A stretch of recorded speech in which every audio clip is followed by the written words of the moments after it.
In the corner of the smoky casino floor, a young woman in a sleek dress casually flipped her chips on the blackjack table, while a teammate, disguised in a wheelchair, pretended to roll by. They exchanged only the faintest nod. To onlookers, it was meaningless. To the MIT Blackjack Team, it was a green light to go all in. Across the room, a dealer glanced up suspiciously. He'd seen plenty of big bettors, but something about these college kids was off. He could swear he saw this guy before, but walking. Even stranger, they placed huge bets at exactly the right moment, time and time again. The truth was, these students weren't relying on luck. They had mathematics on their side, had come up with an advanced system, secret signals, disguises, and meticulously rehearsed drills, everything they needed to beat the house and walk away with a fortune. They had to be careful. One wrong move and the entire table could be blacklisted from every casino in Vegas. In a single weekend, they could pocket hundreds of thousands of dollars. And before anyone could catch on, these nerdy college kids would already be boarding a red-eye back to class in Cambridge for Monday morning. Little did the casinos know this was only the beginning of one of the most successful card counting operations the gambling world had ever seen. JP Masser and his group of friends were all enrolled in the course, How to Gamble If You Must, at the prestigious MIT. The class was dedicated to, quote, demystifying the casino through statistics. While the main focus was more about logic and numbers than gambling, JP and friends emerged really only caring about one thing: winning. See, the professor had told them how bad of an idea gambling was because statistically the odds are not in your favor. Some games are worse than others, but on average, only 95 to 80% of the player's money is ever actually returned to them. For every dollar you get in, you get 80 cents back. But he said that one game could be different. Blackjack. It was theoretically possible that a player could win consistently, but only if they had the right strategy. JP was skeptical of this professor's claim. It sounded too good to be true. He needed cold, hard proof. Luckily, JP was a grad student, earning his master's in computer science, so he headed down to the Lincoln Lab in Lexington, which at the time was home to a giant mainframe computer. He spent a long time writing a program to model the professor's theory and to run a Monte Carlo experiment against it. Essentially, play hundreds of thousands of hands of blackjack automatically using this system to see what the outcome would be, and he came to a shocking realization. If you did play enough hands with enough players willing to signal other players about their hands, it was possible for the player to win more hands than they would lose, i.e., he could make a lot of money. But JP knew this was still just a theory. Just because it worked on the computer didn't mean that it would actually work in practice. There's a lot of other factors that exist in a real casino that his program couldn't account for. This meant that in order to truly test the theory, they'd need to hit up the casinos and put their own money on the line. So JP used his findings to convince his ragtag team of fellow MIT students to pack up their bags and head down to the Las Vegas of the East Coast, Atlantic City. We are going to be millionaires, the students thought to themselves as they entered the casino capital of New Jersey. But unfortunately, it didn't work out as planned. The unorganized group of students lost just about everything they walked in with. Following the trip, many of these guys gave up blackjack. They graduated, left MIT, went on with their lives, but not JP. Instead, he stayed in Cambridge and continued to pursue blackjack and the art of card counting. He knew he had something special here, but now he had another problem. He didn't have a team. So he decided to start his own blackjack course. He plastered posters around campus, hoping to attract new players. What he didn't expect was to catch the eye of a professional poker player named Dave. Dave offered to give JP $5,000 to go back to Atlantic City one more time to test out their theory. So once again, JP and whatever MIT students he could find made the trek down in December of '79. And the timing couldn't be any more perfect because the New Jersey Casino Commission had just recently made it illegal for Atlantic City casinos to ban card counters. So if JP and his friends started earning too much money, the casinos couldn't stop them from coming back. And this trip was much more promising than the first. So the group went back home, heads a little higher this time, and continued to pick up players during the January class that JP was teaching. They continued to go back and play for the rest of that semester, took the $5,000 they started with and turned it into $20,000, which wasn't too shabby. But at this point, the group was less of a team and more like random people playing blackjack while using similar strategies and sharing money. There was no structure, no real consistency, but that was all about to change when JP met a man named Bill Kaplan.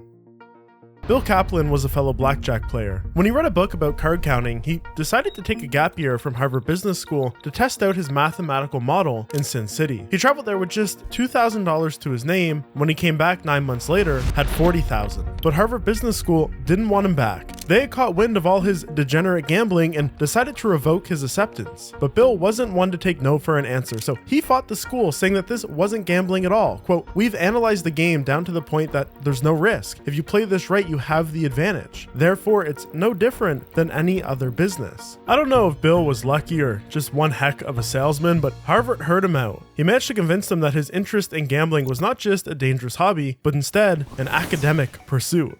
He went on to graduate from Harvard with his business degree, but the whole time he kept up with this blackjack hobby. One evening, Bill was in a Chinese restaurant in Cambridge when JP overheard him talking about his time in Sin City. Immediately, JP approached Bill to chat about their shared interest in card counting, only to learn that Bill was up to the same thing. He was already managing a successful card counting team. The two realized they had a symbiotic relationship going on. Bill understood business and managing people, and JP, he was a computer science guy. He knew about math and creating algorithms and running statistical models. Soon enough, JP was asking Bill to help manage his own team of MIT students. He invited Bill to one of their Atlantic City runs so he could get a chance to see how their team was currently working. Bill quickly realized that they needed a lot of work. Everyone was using their own strategies, and instead of focusing on beating the casino, they were all arguing on whose system was more effective. Nonetheless, Bill could tell that this team had a lot of potential, so he agreed to help manage them, but with one catch. The team had to become a lot more organized. No more individual methods, no more complicated theories. The team needed to stick to one strategy and get really good at it. This was a huge change for a team that was previously very relaxed and low-key. A lot of the members weren't exactly very happy with the new structure, but they decided to take the chance on Bill and a stricter way of running things. And thus, the MIT Blackjack Team was officially formed. The new and improved MIT Blackjack Team officially started on August 1st, 1980. They had 10 players and $89,000 to play with. The money was collected from both outside investors and the players.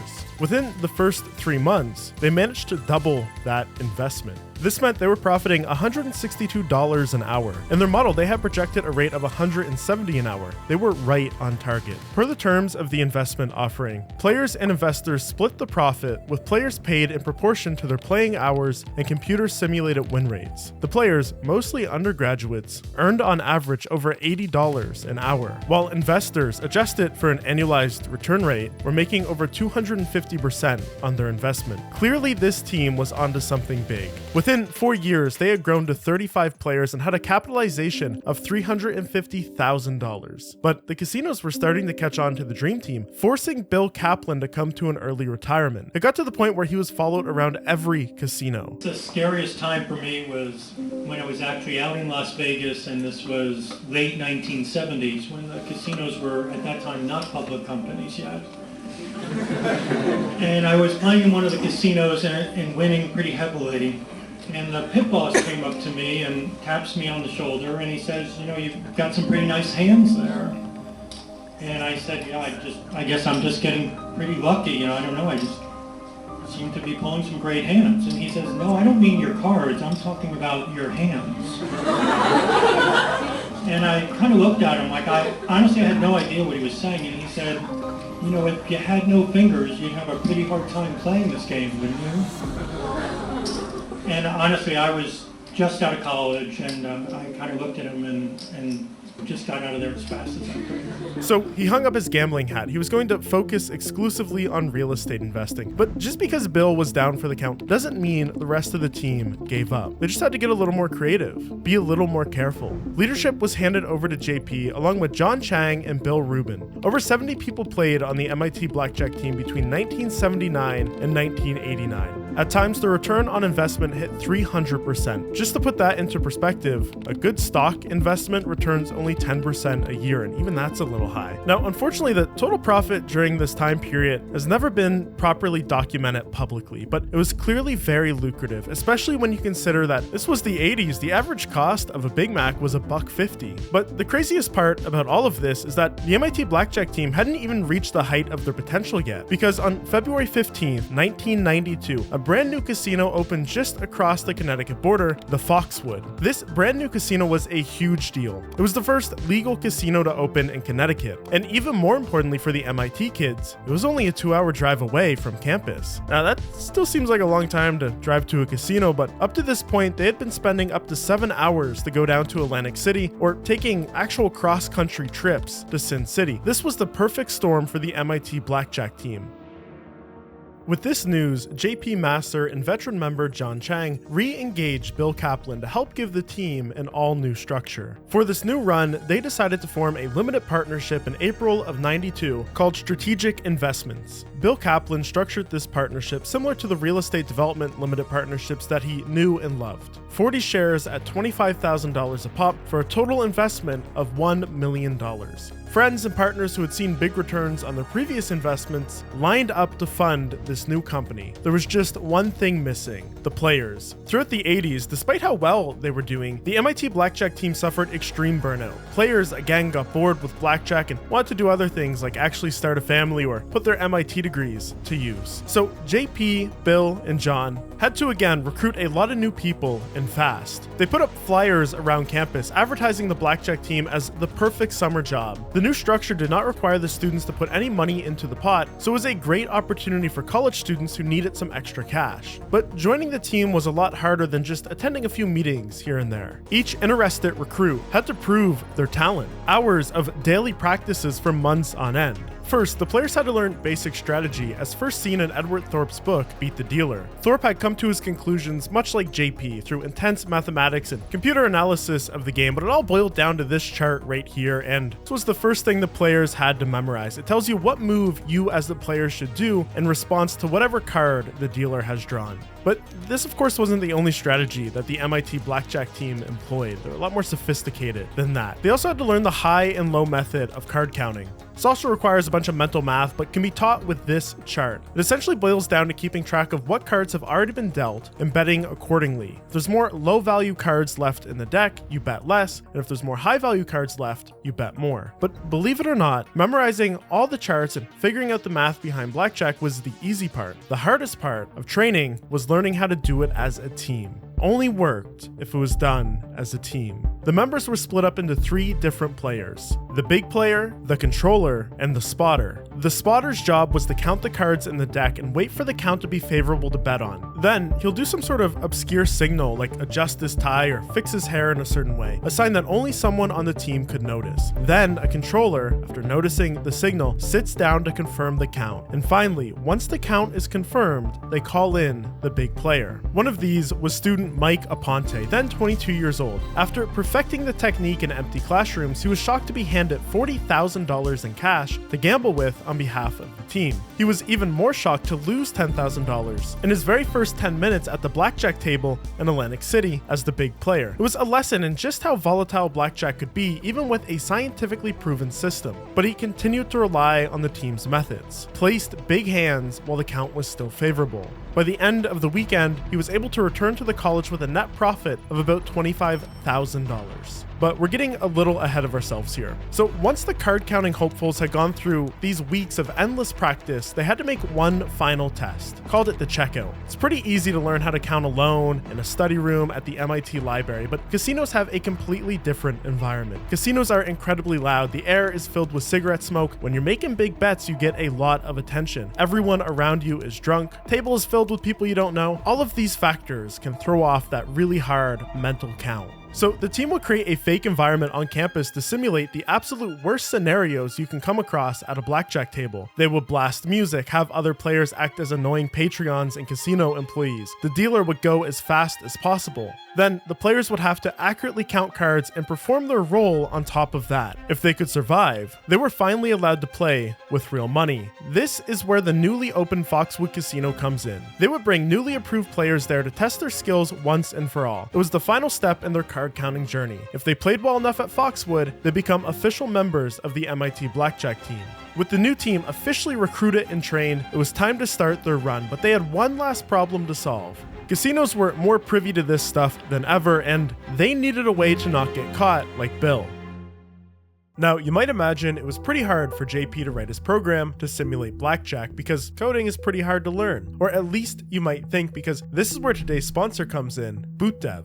I went to school for computer science. The thing most students struggled with wasn't learning the syntax, it was learning how to problem solve with the tools the language gives you. When I was first learning to code, I was watching the new Boston's Java tutorials, and he basically just taught syntax. Crap, 8 years ago, I even made my own Java tutorial. But had I just stuck with this method of study, I would have entered the class so much less prepared. It was participating in hackathons in high school that taught me to actually put the language functions that I was learning to use, right? To think in algorithms, conjure up the steps and logic required to accomplish whatever the problem set laid out. And I think this can only be accomplished by being presented a problem and struggling through it. And that's what so many programming courses miss. What's most impressive to me about BootDev, number one, it actually combines what I was learning from following these tutorials with the hands-on practical problem sets that I only got from those hackathons into one experience. And it presents these in a way that, like, programming is like math, it builds on itself. So if I handed you a problem set too early, you would give up because you just wouldn't know how to solve it. So it's very smart about doing it in incremental steps where you get better and better with each new part of the lesson. Number two, the new Boston and similar, man, I hate to say it, what a bore. BootDev gamifies the experience. Quest, XP, boss fights, leaderboards, it really helps you stick with it when you're getting those little hits of dopamine, but instead of making a number go up in a video game, you're learning a real practical skill in an industry that pays extremely well. The final thing is they actually teach you how to become a full-fledged backend dev. Like, the thing that I really took away from college was how to make all these different technologies work together. That was something that I couldn't do without a guided course on my own on the internet, because learning them from separate people, man, it's too hard to put that stuff together for the first time. BootDev takes you through all of it, and you don't have to spend tens of thousands of dollars and go to school for years. It's truly an amazing program. So go to BootDev to try out their course right now completely for free. And then when you're ready, use promo code CRUMB to get 25% off an annual plan. That's an amazing deal by an amazing company. Thank you,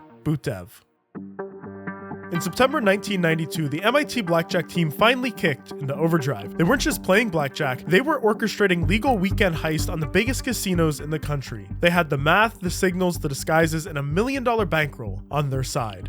On a Thursday afternoon, a dozen of the students were preparing for their first full-fledged trip to Sin City. One of the strictest team rules was that the money was always transported on your person. You never ever let the money and you become physically separated. That's because once before, a student returning from a big gambling trip and going straight into a practice session at MIT put their brown paper lunch bag under their chair. 6 a.m. the next morning, Kaplan got a phone call. "You won't believe what I've done," the student said. "You know, I just came back from my big run and I had $125,000 in a paper bag. Well, I left it in the classroom, totally forgot about it. I just ran back and it's not there." It took 6 months and an investigation by the Drug Enforcement Administration and the FBI before the team eventually got their money back. Turns out that a cleaner had picked it up and put it in his locker. These students were trusted with a ton of money. The other big rule was not to drink. For new players, it was a culture shock to go from campus to Sin City. They had to stay focused, and for the students, it was no problem. They were mature, responsible. They had prepared for a long time to even be given this opportunity, and so they wanted to do well when they arrived.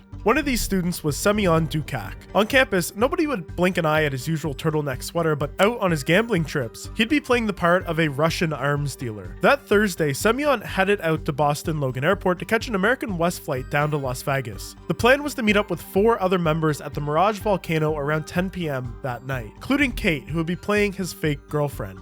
On my first trip to Vegas, I believe I actually flew out alone, and I met some people there. I remember that I had a heavy leather jacket with about $150,000 in cash in the pockets. But when he arrived at the meeting spot, no one else was there. He realized something was wrong. After wandering the strip for over an hour, Semyon finally bumped into Kate. Turns out she had taken a later flight, but she wasn't sure about the other students. Either way, they quickly got to work. Joining the blackjack table as a couple, Semyon would quickly find an excuse to leave, asked to head to the bathroom. Then Kate would bet the minimum, $25 a hand, until the count was favorable. Semyon, who had been hovering for a while now, waiting for the secret signal, Kate, resting her chin on her left hand, knew that the count was now favorable. He rejoined the table and immediately started betting $5,000 a hand. This wasn't ideal to do with just 2 people. It's a little easier to attract attention. The pit bosses are looking for players who go from betting low to betting high to distinguish card counters. Ideally, they would have had 3 or 4 people, so the big player would have looked like a totally random player just sitting down that always bets like that, no matter what table they go to. But this was their first run. They were pretty confident that they were going to get away with this, and just from that single session, they turned a profit of $30,000. One of the casino hosts, noticing this, immediately approached them and said, "Hey, do you guys got plans for where you're staying tonight? Because we'd love to offer you one of our premium suites." See, big players in Vegas are treated like royalty. They want to keep them around at their casinos, especially if they win big, so they come back the next day and potentially lose it all. Semyon and Kate were over the moon. By the end of the weekend, they were up over $100,000. On their flight back, they couldn't believe that they had actually beat the casino. With all their cameras and security and infrastructure, a couple of kids half their age had made out like bandits, collected a ton of stuff in free comps. The casino was none the wiser. There's dozens and dozens of stories like this. For JP, he knew that it was the law of large numbers that would make this work because they had so many people doing it. Hundreds of hands a day, thousands of hands a weekend. But it wasn't always sunshine and rainbows. Thanks to the expected mathematical variance, sometimes they lost and lost big despite having a good count. For Semyon, one night when the count was unusually high, he was betting 2 hands of $10,000 each. Still managed to lose a bunch of hands in a row. Within minutes, he was down $150,000, and worst of all, he had run out of chips. Now, he had more cash in his pockets, but he could only buy in for $30,000 without showing ID, and of course he was playing under a fake alias. He couldn't risk revealing his real name or he could get barred from the casino more easy, so he had to walk away from the table. Despite these sorts of losses, the math always worked out. By June 1st, 1993, the team was on fire with winnings totaling $439,000. The team's routine became fly in for Friday, gamble for a straight 48 hours, then Sunday night, party before catching a red-eye back to school for Monday. Then they'd hand off the winnings to whoever was responsible for collecting the cash. And in between these trips, they had all sorts of forms that they had to fill out. Remember, Strategic Investments was truly set up like a real company. They had very thorough paperwork. Players would need to remember how many shoes they counted, what the conditions of the game were, how many players were at the table, and of course, the money totals. All of this playing and betting data was later fed into a computer for analysis. This information was also used to determine how much they were paid. So they were paid for their playing time, but they also got a cut of the profits, which were totaled up every quarter. Finally, after over 10 years of adjustments in leadership and strategy, the MIT Blackjack team had hit its stride. Up to 30 players were playing in casinos all over the world every weekend. It got so crazy that to avoid suspicion, the players would always visit different casinos as much as possible, sometimes even flying to Europe or the Caribbean. And back at MIT, almost no one knew that these students were leading this double life. They had to keep it really tight. Some of their families didn't know, girlfriends didn't know, certainly other professors didn't know. They were the best students at MIT, but on the weekend, they were the top gamblers of the world. And because of the whole host system and how whales are treated at casinos, they had front row seats to all the big shows. They were staying in the best suites. Some of them would have swimming pools and jacuzzis in them. They were getting steak dinners at the best restaurants in the world. Crap, one of the students requested a private plane take him on a tour of the Grand Canyon, and another got his wedding fully paid for at Caesar Palace. By the later half of 1993, Strategic Investments was now just shy of $900,000 in profit. JP and the other co-founders weren't only counting their money, but they were proud to have put the entire team together. They were successful at last, but in the months ahead, as the team increased its winnings even more, it also increased something else: its profile. Casinos do not like losing money, so they go to great lengths to make sure that nobody is getting more than they should. Hundreds of cameras lining the gambling pit, tracking players' each and every move. Staff members are watching the high rollers like a hawk, and when the casino realizes that they're losing a lot but they're not sure how, they bring in the big guns: private investigators. Meet Andy Anderson. For years, the MIT players only knew him as the silver-haired man. He was a detective working for Griffin Investigations. Back in the 90s, they were the biggest name in private investigators specializing in the gambling industry. Every casino on the strip used them, and they would go out of their way to find people who were illegally cheating the casinos out of money. Usually they would catch people who were using sleight of hand to switch out dice during a game of craps, grease pens to mark cards, or people abusing computers hidden inside of their clothing. There's like a shoe computer, it was called, to track the count of cards. But the thing is, what the MIT kids were doing wasn't cheating or illegal. They were counting cards using their brain. They were just smart players, advantaged players. players. But legality didn't matter to casinos. Casinos are considered private businesses, so they can ban anyone they want for any reason. And with the help of Andy, they were hoping to figure out exactly who had been taking them for hundreds of thousands of dollars. Andy's secret weapon was recognizing faces. He would go from casino to casino on the strip, find the big players, learn who they are, and then try to distinguish who they were working with to get the count. Once he saw the same faces in several places, he would dig into their personal details, like the addresses they were using to claim comps, then cross-reference them with others in the crew. Worse, their pictures and aliases were then published in something called the Griffin Book. This was a book that was periodically released to keep all casinos up to date on threats to their profits. Essentially, when someone is repeatedly caught for having an unfair advantage, their name and picture will be put in the Griffin Book. To make matters worse, Andy noticed that many of the addresses used to claim comps by these people were from Boston. But the biggest mistake, the team had written manuals on their strategy for reference. Andy eventually found one of these that a student mistakenly left behind. From all of this, he was able to eventually piece together that the largest card counting team the world had ever known had all come from MIT. And one time later, we actually got a copy of the Griffin Book, and we are about 140 pages of the Griffin Book, which is much more than that. At one point, we pretty much took over their book, generated a lot of business for them. And one day we were flipping through the thing, and we saw a picture of Mike. I said, Mike, that's a really good picture of you. Like, it looks like you posed for it. And he's like, all right, come here, look at this. He looks and he's like, oh, that's my yearbook picture.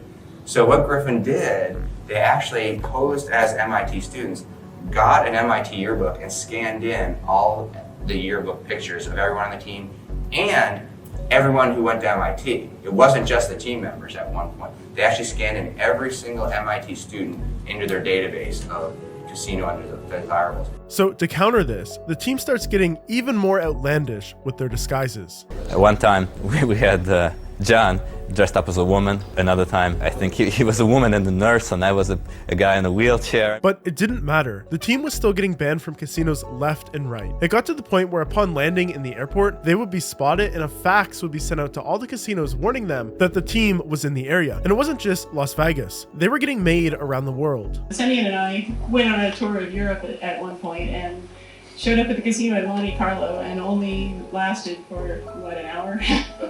About an hour. And I'm pulled away by, some very nice looking goons at the Monte Carlo casino who don't let me go back to the table and brought us behind a glass door, I think, into an office where they could send our pictures to the Griffin Detective Agency in Las Vegas to get us positively ID'd. All the time pretending that they did not know any English. And then searched our car, we're not sure for what, and drove us to the local jail where we ended up spending several hours. So I have a police record and officially am barred from ever re-entering the Principality of Monaco, as I understand it. They stopped going to international casinos because of this. Since basically everyone on the team was either banned from multiple casinos on the strip or plastered all over the Griffin Book, it became a lot harder for the team to make money. Worse, they had also started hemorrhaging money, losing hundreds of thousands of dollars, nearly half of everything they had made in just a few months thanks to a brutal losing streak that had kicked off in the fall of '93. While this was within the statistical expected variance, it still made JP extremely stressed out that they would lose everything they worked so hard for. It didn't help that the team was also starting to slip through the cracks. Players who were now much closer to management in terms of skill were getting increasingly fed up with how it was run. Since the players only got their salary and about 10% of the profits, they felt like they were doing all the heavy lifting while the big investors took home most of the cash. JP eventually told John Chang and Bill Kaplan that he wanted to be done, that it wasn't worth all the stress, that things would be different if they weren't losing so much money, but they were. They toyed with the idea of just letting JP drop out, having Semyon replace his role in leadership and continuing the team, but when Semyon decided not to take that position because of the growing dissatisfaction among team members, they decided it was time to close up shop. By December '93, strategic investments cashed everyone out, and that would be that, except Semyon had other ideas.